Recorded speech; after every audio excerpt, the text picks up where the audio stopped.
مشرکین سے کہنا ہے حدود حرم سے نکل جاؤ، نکل جاؤ، تمہیں اب مہلت ہے، اس کے بعد ادھر نہ آنا۔ سنو، شاید خدا کے پیچھے نظر یہ ہو، اگر کوئی اور چلا گیا اور جا کے بت پرستوں سے کہے نکل جاؤ، اور وہ کہے کیوں؟ اس لیے کہ تم بت پرست ہو، تو وہ تانا دے دے کل تک تو بھی یہی تھا بھائی، کل تک تو بھی یہی کرتا رہا۔ اللہ نے کہا عزت اسلام کا تقاضا ہے وہی جائے جس کی اصل میں کسی نے بت پرستی کی ہی نہیں، جس کے خاندان میں بت پرستی ہے ہی نہیں، تاکہ کوئی تانا نہ دے سکے، کوئی تانا نہ دے سکے۔ یہ کام یا تو کر یا علی کرے، تو یہ یا مصطفیٰ کر سکتے ہیں یا مرتضیٰ کر سکتے ہیں۔ اب وہ مرتضیٰ نے نکالے ہیں تو آج تک واپس نہیں آ سکے۔ آج کے فاسق دور میں بھی جاؤ تو ایک جگہ بورڈ لگا ہوا ہے کہ اس سے آگے کافر نہیں جا سکتا، اسی لیے آج بھی وہاں مشرکین سے برات وہی کرتے ہیں جنہوں نے علی کو امام مانا ہے۔ آج بھی سارے جاتے ہیں حج کرنے، یہ کام صرف علی والے ہی کرتے ہیں اور وہی کریں گے۔ اللہ نے کیسی مسابقت اور مناسبت رکھی ہے، کہا کعبے سے بت علی نے نکالے اور کعبے میں علی خدا ہے، اور فرمایا جو علی کا آخری وارث ہے وہ کعبے پر آ جائے گا، تاکہ تمہیں بتاؤں امامت کا محور و مرکز ہی بیت اللہ۔ تو امام کہتے ہی اسے ہیں جو کبھی بھی توحید کے علامتوں سے دور نہ کرے۔ یہ آج کا پیغام لے جانا بھائی، وہ میرا 12واں آقا کعبے پر آئیں گے تو اعلان وہی کریں گے نا، بتائیں گے۔ امام ہوتا ہی وہ ہے جو خدا سے ملائے، خدا سے دور نہ کرے۔ اسی لیے میں اکثر ایک جملہ عرض کیا کرتا ہوں، آل محمد خدا کی نسبت نقطۂ وصل ہے، فصل نہیں۔ یہ خدا سے ملانے آئے تھے، خدا سے توڑنے، خدا سے جدا کرنے، یہ خود خدا بننے نہیں آئے۔ اسی لیے دنیا میں لوگ خدا بنے اور کہا ہمیں مانو، لوگوں نے نہیں مانا، انہیں لوگوں نے بنانا چاہا اور انہوں نے نہیں مانا۔ بتایا خدا وہی بنتا ہے جسے معرفت نہیں ہوتی، خدا کہتے کسے ہیں، خدا کسے کہتے ہیں، یہ حسین نے بتایا۔ اکبر جیسا دے کر سر سکتے میں رکھ، کسی کا ایک گھر سے چلا جائے تو اس کو نماز واجب بھی یاد نہیں رہتی۔ حسین تو کس بلندی پہ محبت خدا میں فائز ہے کہ سارے دے کر پھر سر سجدے میں رکھا، اور حسین کیسا لشکر لائے کہ ادھر حسین کی نماز شہادت کے ساتھ تمام ہوگی اور ادھر زینب کی عبادت سامنے آ گئی۔ جلے خیموں میں، بکھرے لاشوں میں علی کی بیٹی تیمم کر کے سر سجدے میں رکھ دے، تاکہ دنیا کو بتاؤں میں نے جو دیا خدا کی راہ میں دیا۔ اور جب دشمن تانا دیتا ہے کہ اللہ نے تیرے ساتھ کیا کیا، تو بی بی ثانی زہرا پورے اعتماد سے، پورے توکل سے، پورے یقین سے یہ کہتی نظر آتی ہے ما رأیت الا جمیلا، میں نے سوائے جمال خدا کے کچھ نہیں دیکھا۔ تو کربلا کو جلال سمجھ رہا ہے، بی بی کا یہ مقصد تھا، میں تو جمال سمجھ رہی ہوں، تو سمجھ رہا ہے وہ ناراض ہے تو اس لیے ہم پہ مصائب آئے، نہ وہ راضی ہے ہمیں آزما رہا۔ فرمایا میرے ذریعے تمہیں، یعنی ہمارے ذریعے یزید تمہیں اور تمہارے ذریعے ہمیں آزمایا گیا۔ ہمارے ذریعے تمہیں کیا آزمایا گیا؟ ہمیں امام بنا دے، تم ناکام ہو گئے۔ تمہارے ذریعے ہمیں کیسے آزمایا گیا کہ ہم تیرے ظلم کے مقابلے پہ ڈٹ گئے۔ تو اب یہ جو مصائب آ رہے ہیں یہ آزمائش ہے، یہ امتحان ہے، یہ ناراضگی نہیں۔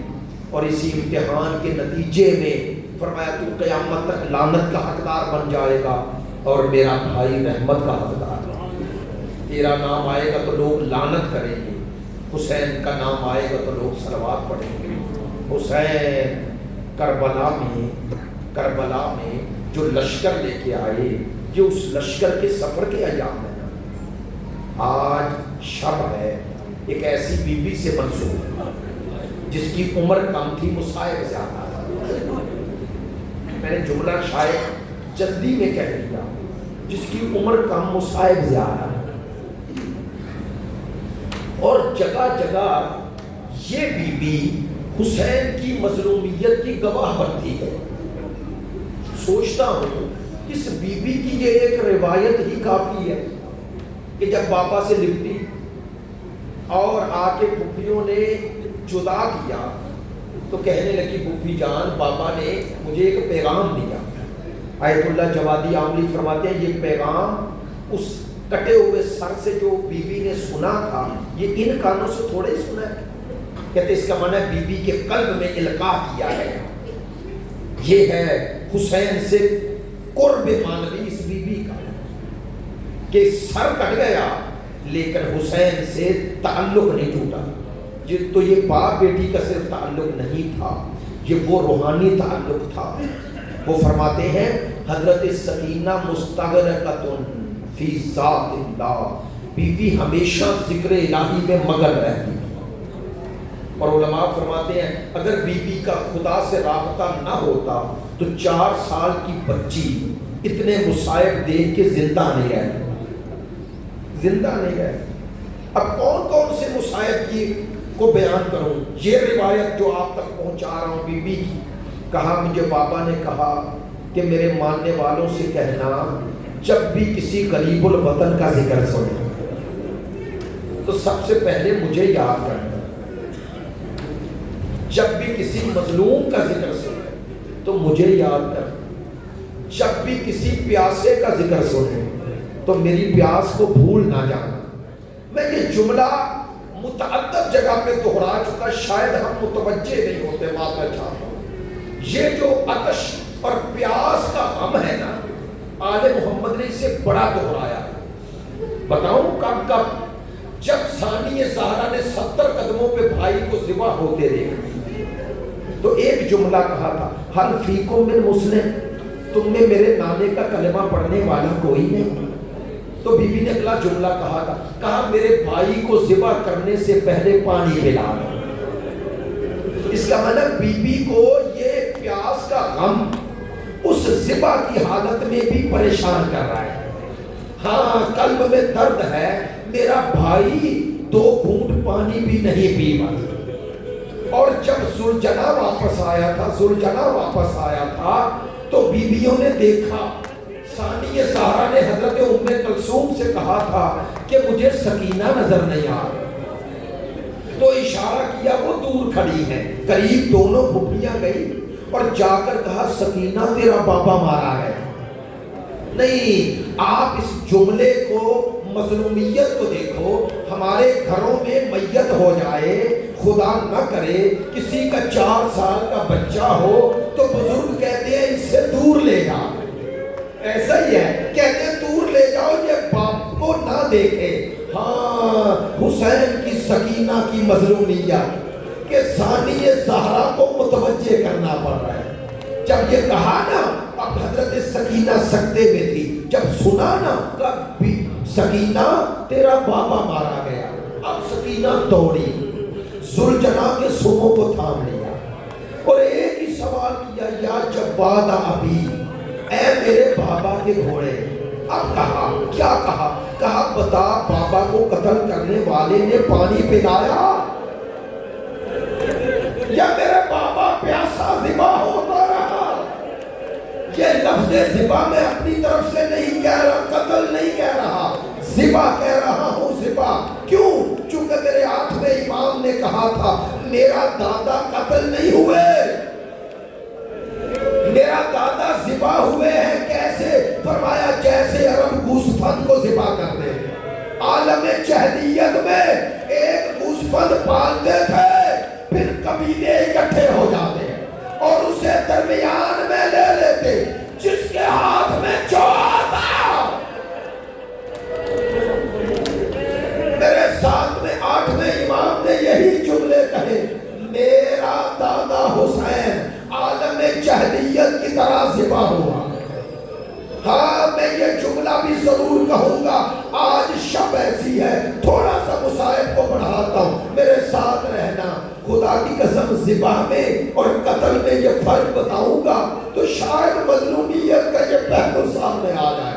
ایت اللہ جوادی عاملی فرماتے ہیں جب میں نے یہ پڑھا تب پتا چلا کہ مظلوم کربلا کتنے مظلوم ہیں, حسین ابن علی کتنے مظلوم ہیں. کون سا جملہ؟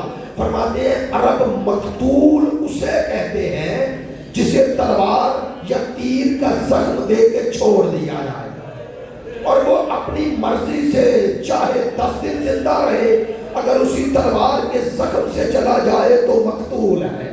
لیکن کہتے ہیں عرب ذبح اسے نہیں کہتے. ذبیحہ کسے کہتے ہیں کہ جب تک جان باقی ہے اس وقت تک وہ تلوار یا چھری چلتی رہے. اب سوچو حسین ذبح ہو رہے ہیں اور 70 قدموں پہ بہن. اجرکم علی اللہ. عزادارو یہ سکینہ ہر جگہ گواہ ہے, ہر جگہ گواہ ہے. ایک جملہ کہنا چاہتا ہوں, پتہ ہے کس کس جگہ گواہ ہے, کس کس جگہ گواہ ہے. یہی قافلہ چل رہا تھا ایک جگہ رکا. یہ شبر ملعون گیا اور چند مشکیزوں میں سپاہیوں کے ساتھ پانی بھر کے لایا. علامہ نقل نے یہ واقعہ نقل فرمایا, فرماتے ہیں پانی لایا اور پانی اپنے سپاہیوں کو پلانے لگا. 4 سال کی بچی کی پانی پہ نظر پڑی, پیاس کی شدت بڑھی, اٹھی اور اپنی پھپھی کی آغوش میں آ گئی. کچھ کہا نہیں, چہرہ شناس پھپھی نے کہا سکینہ پیاسی ہو؟ پھپھی اماں پیاسی تو ہوں لیکن آپ سے پانی کیسے مانگو؟ علامہ نقل فرماتے ہیں کہ حضرت ثانی زہرا نے کہا اگر حسین نے اصغر کے لیے نہ مانگا ہوگا تو تجھے اجازت نہ دیتی, جاؤ حجت اتمام کرو. 4 سال کی سکینہ اٹھی اور کہاں آئی جہاں باپ کا قاتل سپاہیوں کو پانی پلا رہا ہے. متوجہ ہیں, دعا کیا کرو کسی بیٹی کو باپ کے قاتل سے کچھ مانگنا نہ پڑے. ہاں 4 سال کی سہمی ہوئی سکینہ پیچھے آگے کھڑی ہو گئی. علامہ نقل کا بار بار حوالہ دے رہا ہوں میں ورنہ نہ پڑھتا. کہتے ہیں سایہ محسوس ہوا ملعون کو کہ میرے کوئی پیچھے ہے. شمر مڑا اور ایک دفعہ بی بی کو دیکھا, پوچھا پانی چاہیے؟ بی بی نے اس بات میں سر ہلایا. ملعون اپنے سپاہیوں کو پانی پلاتا رہا. کہتے ہیں پانی پھر بھی بچ گیا, مشکیزے میں پانی بچ گیا. اس نے ایک دفعہ مشکیزہ یوں بلا تشریح اٹھایا, سکینہ کو اشارہ کیا, بچی قریب آئی, چھوٹے چھوٹے ہاتھ پھیلائے. اس نے مشکیزہ اٹھایا, بچی کی امید بڑھی. بچی نے سوچا شاید باپ کے قاتل کو ترس آ گیا, لیکن بتاؤں کیا کیا؟ سکینہ کے ہاتھ یوں ہی پھیلے رہے. اس ملعون نے سارا پانی زمین پہ بہا دیا. سکینہ کے ہاتھوں پہ نہیں, زمین پہ بہا دیا. اب پتہ ہے سکینہ نے کیا کیا؟ اپنے آپ کو اسی گیلی زمین پہ گرا دیا. کبھی دایاں